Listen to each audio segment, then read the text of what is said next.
हीरापुर गांव में रामू और महेश नाम के दो दोस्त रहा करते थे। रामू बहुत ही मेहनती था, लेकिन महेश आलस करके अपने खेतों में काम किया करता था। अरे वाह रामू, मैंने सुना है इस साल तुम्हारी बहुत ही अच्छी फसल हुई है। हाँ काका, इस बार मेरी बहुत अच्छी फसल हुई है। फसल बेचने पर मुझे बहुत अच्छा मुनाफा होगा। बेटा, तुम्हारे खेत में कुल कितनी बोरी फसल हुई है? काका, 5 एकड़ जमीन पर कुल 150 बोरी हुई है। ठीक है काका, चलो अब मैं चलता हूँ, मुझे आज अनाज को बेचने के लिए जाना है। ऐसा कहकर रामू वहाँ से चला जाता है। तभी थोड़ी देर बाद महेश भी वहाँ से अपने खेतों की ओर जा रहा था। अरे महेश बेटा, कहाँ जा रहे हो? काका, खेत में फसल की बोरियां आज सुबह जल्दी जाकर मैंने भर दी थी, अब उन्हीं को लेने जा रहा हूँ। महेश बेटा, तुम्हारे पास भी 5 एकड़ जमीन है ना? तो तुम्हारे खेत में इस बार कितनी फसल की बोरियां हुई है? हाँ काका, मेरे पास 5 एकड़ जमीन है और मेरी जमीन पर इस बार 1 एकड़ में 20 बोरियां हुई हैं, तो 5 एकड़ की 100 बोरियां हुई है। क्यों महेश बेटा, तुम्हारे खेत में 100 बोरी की फसल ही क्यों हुई है? तुम्हें पता है तुम्हारा दोस्त जो रामू है, उसके पास भी 5 एकड़ जमीन है। उसकी जमीन पर 150 बोरियों का अनाज हुआ है, जबकि जहां तुम दोनों के खेत है उधर के इलाके की जमीन तो एक जैसी ही है। क्या कहा? मेरे दोस्त रामू के खेत में इस बार 150 बोरियां की फसल हुई है, लेकिन उसने तो मुझे बताया ही नहीं। ठीक है काका, चलो मैं चलता हूँ। फिर शाम को महेश अपनी फसल बेचकर अपने घर लौट जाता है। घर पहुंचकर महेश फसल के बारे में सारी बात अपनी पत्नी को बताता है। मुझे पता है आपको 50 बोरियों का नुकसान क्यों हुआ है, क्योंकि आप अपने दोस्त रामू की तरह मेहनत नहीं करते, इसलिए आपको 50 बोरियों का नुकसान हुआ है। क्योंकि आपका जब मन होता है आप जब भी खेत जाते हो, और अगर ऐसा ही रहा तो कैसे चलेगा? अरे तू भाग्यवान, इसमें मेरी भी क्या गलती है? मुझसे जितना होता है मैं वो सब कर लेता हूँ। अब मुझे तुम ही बताओ, मैं इसके अलावा क्या करूँ? आज आप अपनी जमीन को बेच दो और रामू के पास वाली जमीन को खरीद लो। अगर रामू की जमीन 5 एकड़ है तो आप भी पूरी 5 एकड़ जमीन को खरीद लो, और रामू से कहो कि अब अपन दोनों पूरे 10 एकड़ जमीन पर साथ मिलकर काम करेंगे, और जो भी मुनाफा होगा दोनों बराबर बांट लेंगे। हाँ, तुम ये बात बिल्कुल सही कह रही हो। मैं कल ही रामू के पास जाकर इस बारे में बात करूँगा, और मुझे जहाँ तक पता है रामू मेरी इस बात को टालेगा नहीं। फिर अगले दिन सुबह होने पर महेश अपने दोस्त रामू के यहाँ जाता है। और भाई रामू, कैसे हो तुम? महेश भाई, मैं अच्छा हूँ, तुम बताओ, तुम सुबह सुबह यहाँ कैसे आ गए? रामू, अपन दोनों बचपन के बहुत अच्छे दोस्त हैं, तो मैं सोच रहा था कि मेरी जमीन को मैं बेच दूं और तुम्हारी जमीन के पास ही जमीन खरीद लूं, वो भी तुम्हारी जमीन के बराबर, पूरी 5 एकड़। हाँ हाँ महेश भाई, खरीद लो, ये तो बहुत ही अच्छी बात है, मुझे भी मेरा एक अच्छा पड़ोसी मिल जाएगा। लेकिन रामू, अगर तुम्हें ऐतराज ना हो तो अपन दोनों मिलकर तुम्हारी और मेरी जमीन पर खेती करें, क्योंकि दोनों अलग अलग मेहनत करने से अच्छा है दोनों एक जगह ही मेहनत करें, इससे अपन दोनों को अच्छा मुनाफा भी होगा। हाँ हाँ महेश भाई, मुझे इस बात से कोई एतराज नहीं है। चलो अपन सेठ मनीराम के यहाँ चलकर जमीन को खरीदने और बेचने की बात करते हैं, क्योंकि मेरे खेत के पास की जमीन सेठ मनीराम की है। फिर दोनों सेठ मनीराम के पास चले जाते हैं।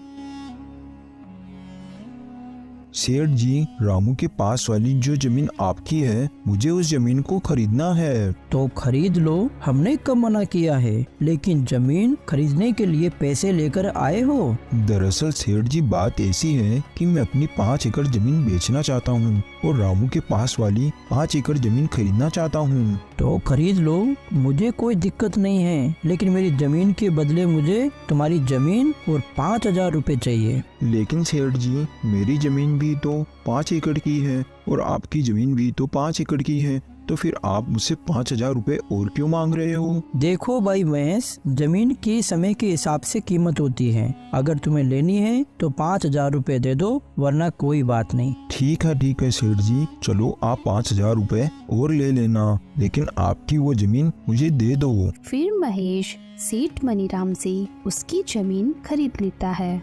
फिर ऐसे ही कुछ दिन बीतने के बाद सुनो भाई महेश, हमें कल से खेतों में हल चलाना होगा, इसलिए कल सुबह तुम तैयार रहना खेत जाने के लिए। अरे यार, हल चलाने में तो बहुत मेहनत लगती है, बैल के साथ साथ पूरे खेत में चलना पड़ता है। मुझे इस काम से बचने के लिए कोई ना कोई बहाना तो बनाना ही पड़ेगा। अरे सुनो भाई रामू, आज मेरी पत्नी के पिताजी का देहांत हो गया है और मुझे 12 दिन के लिए उनके वहाँ जाना पड़ेगा, और अगर मैं वहाँ नहीं गया तो अच्छा नहीं लगेगा। हाँ महेश भाई, ये बात तो सही है, वो तुम्हारे पिता समान है, तो तुम वहाँ चले जाना। तुम्हारे हिस्से का काम भी मैं ही कर लूँगा, तुम बेफिक्र होके चले जाओ। मुझे तो ऐसा लग रहा था कि तुम इस बात के लिए बिल्कुल नहीं मानोगे। तुम सच में मेरे बहुत अच्छे दोस्त हो। मैं 12 दिन बाद वापस आकर तुम्हारे साथ खेत में बहुत मेहनत करूँगा। फिर थोड़ी देर बाद महेश अपनी पत्नी के साथ उसके ससुराल चला जाता है और इस बात से रामू बहुत परेशान हो जाता है। सुनो जी, आप इतने परेशान क्यों नजर आ रहे हो? क्या हुआ, क्या बात है? अरे कुछ नहीं, महेश अपनी पत्नी के साथ उसके मायके गया है और खेत में बहुत काम पड़ा है। अरे तो आप परेशान मत होइए, वो जब तक नहीं आते मैं आपके साथ खेत में काम करवा दूंगी।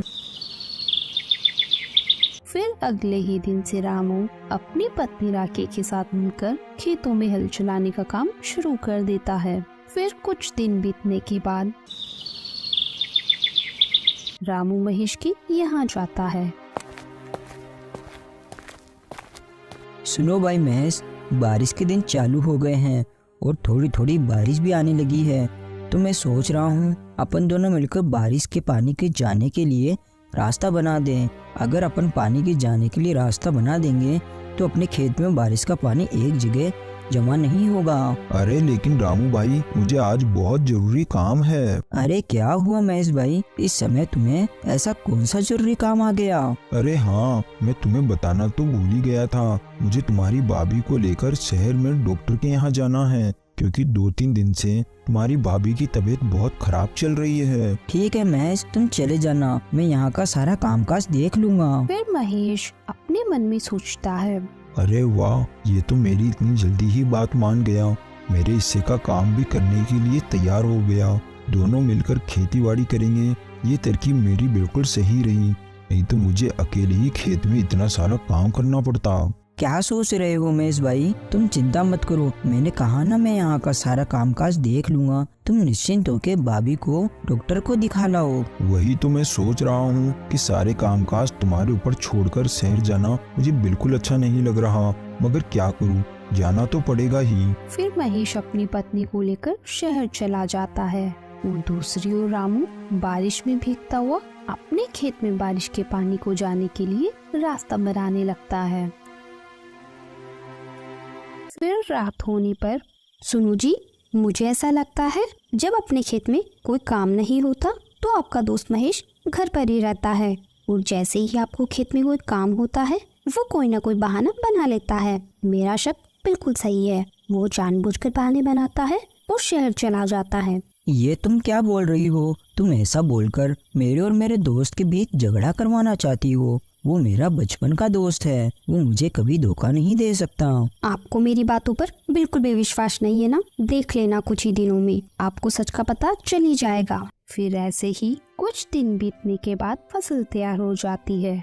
महेश भाई, चलो आज हमें फसल की कटाई करनी है, क्योंकि आज शाम को ही मुझे मेरी पत्नी के साथ शाली की शादी में जाना है, और आज फसल को नहीं काटा तो कल से फसल खराब होना शुरू हो जाएगी। हाँ रामू भाई, चलो आज अपन फसल को काट कर बोरियों में भर लेंगे। फिर वो दोनों खेत में चले जाते हैं और पूरी फसल को काटकर बोरियों में भर लेते हैं। ठीक है महेश भाई, अब अपन ने सारी फसल की बोरियां तो भर ली और अब शाम भी हो रही है, तो मैं साली की शादी में जाने के लिए निकल रहा हूँ। तुम इन अनाज की बोरियों को बैलगाड़ी में भरकर अपने घर ले जाना। जब मैं कल आऊँगा तो अपन इस अनाज को मंडी में बेच आएंगे। अरे भाई तुम चिंता मत करो, जब मुझे काम था तो सारा काम तुमने अकेले ही किया था, और अब तुम्हें काम है तो मैं सारा काम अकेले ही कर लूँगा। तुम इस बात की बिल्कुल भी चिंता मत करो, मैं इन बोरियों को बैलगाड़ी में भरकर घर ले जाऊँगा। फिर महेश सारी फसल को बैलगाड़ी में भरकर घर ले आता है। सारी फसल को यहाँ क्यों लेकर आए हो? मंडी में बेचकर क्यों नहीं आए? वो क्या है ना, रामू उसकी साली की शादी में गया है और वो कल सुबह तक लौटेगा। उसके आने के बाद ही हम इन बोरियों को मंडी में बेच आएंगे। चलो ये तो अच्छा है कि सारी बोरियां आप यहाँ लेकर आए हो। मेरे पास एक तरकीब है। बताओ बताओ क्या तरकीब है, और यहाँ फसल को लाना क्यों सही है? देखिए, आपका दोस्त कल सुबह तक नहीं आने वाला, और इतने में अपन इन सारी बोरियों को अपने घर के पीछे वाले कमरे में रख दे तो सारी फसल का पैसा केवल अपना होगा। हाँ, ये बात तो तुम बिल्कुल सही कह रही हो, लेकिन अपन रामू को क्या बोलेंगे कि सारी फसल कहाँ गई? अरे इस बात की आप चिंता मत करो। कल सुबह जब आपका दोस्त फसल लेने के लिए आएगा तो बोल देना कि सारी बोरियां घर के बाहर ही रखी थी और पता नहीं यहाँ से कौन चुरा कर ले गया। बस इतना ही बोल देना। इसमें आपका दोस्त क्या ही कर पाएगा, वो कुछ नहीं बोलेगा। अरे वाह भाग्यवान, तुम कितनी अक्लमंद हो, तुम्हारा कितना दिमाग चलता है। मैं तो केवल खेत में काम करने से ही बच रहा था और तुमने तो सारी फसल को ही अपना बना लिया। वाह भाग्यवान वाह। आप इस काम में बिल्कुल भी देरी मत कीजिए। आप सारी बोरियों को बैलगाड़ी से उतारकर घर के बाहर ही रख दीजिए, ताकि गांव वाले भी देख सके कि बोरियां आपने घर के बाहर रखी है। फिर रात होने पर अपन दोनों मिलकर बोरियों को छुपा देंगे। फिर रात होने पर दोनों पति पत्नी मिलकर सारी बोरियों को घर के पीछे वाले कमरे में छुपा देते हैं। फिर अगले दिन सुबह होने पर रामू महेश की यहाँ आता है। अरे महेश भाई, तुमने सारी बोरियां कहाँ पर रखी है? चलो आज अपन उनको मंडी में बेच आते हैं। हाँ हाँ रामू भाई चलो। फिर वो दोनों घर के बाहर जाते हैं। अरे बाप रे, मैंने अनाज की सारी बोरियां तो यहीं रखी थी, कहाँ गई बोरियां? अरे महेश भाई, तुम ये क्या बोल रहे हो? कहाँ पर है सारी बोरियां? मुझे नहीं पता, मैंने सारी बोरियां कल शाम को यहीं लाकर रखी थी। मैंने सोचा था कि यहीं से सारी बोरियां उठाकर अपन मंडी में बेच आएंगे, लेकिन अब क्या करेंगे, अपनी सारी बोरियां तो चोरी हो गई। क्या अपनी सारी अनाज की बोरियां चोरी हो गई? हाँ, ये चोरों का ही काम है, नहीं तो यहाँ पर रखी हुई बोरियां भला कौन लेकर जाएगा? महेश भाई, तुमने ये क्या किया? पूरे 6 महीने की मेहनत को तुमने चोरों के हाथों में सौंप दिया। मुझे तुमसे ये उम्मीद नहीं थी। अरे रामू भाई, ये तुम क्या बोल रहे हो? तुम तो ऐसे बोल रहे हो जैसे उस फसल में तुम्हारे अकेले का ही हिस्सा था और मैंने चोरों को जानबूझकर वो बोरियां जिसे हाथ में दे दी हो। उस फसल में मेरा भी तो हिस्सा था, नुकसान मेरा भी तो हुआ है। हाँ, ये बात भी बिल्कुल सही है। चोर अपन दोनों का ही हिस्सा लेकर गए हैं। अपन दोनों को ही बहुत बड़ा भारी नुकसान हुआ है। चलो ठीक है, अब मैं अपने घर चलता हूँ। ऐसा कहकर रामू वहाँ से अपने घर चला जाता है और जाकर चुपचाप बैठ जाता है। क्या हुआ जी, आप इतनी उदास क्यों नजर आ रहे हो? क्या बताऊँ मैं तुम्हें? फिर रामू अपनी पत्नी को सारी बात बता देता है। अरे तो कोई बात नहीं, आप चिंता मत कीजिए। अभी खेत में काम करने के लिए काफी समय है। जब तक आप अपने घर के बाहर वाले आंगन में सब्जियां लगाकर उन्हें बेचने का काम चालू कर दो। हाँ, तुम ये बात बिल्कुल सही कह रही हो। मैं कब तक ऐसे ही हाथ पे हाथ धरा बैठा रहूंगा? घर बैठे रहने से कौन सा मुझे बैठे बैठे पैसा मिल जाएगा। फिर रामू सब्जियां लगाने के लिए अपने घर के बाहर के आंगन में खुदाई करने लगता है। तभी खुदाई करते करते उसे एक मटका दिखाई देता है। अरे ये तो सोने चांदी से भरा हुआ मटका है। ये तो मेरा अच्छा भाग्य है। अगर मेरी फसल चोरी नहीं होती तो मैं कभी यहाँ सब्जियाँ नहीं लगाता और ना ही यहाँ जमीन पर खुदाई करता।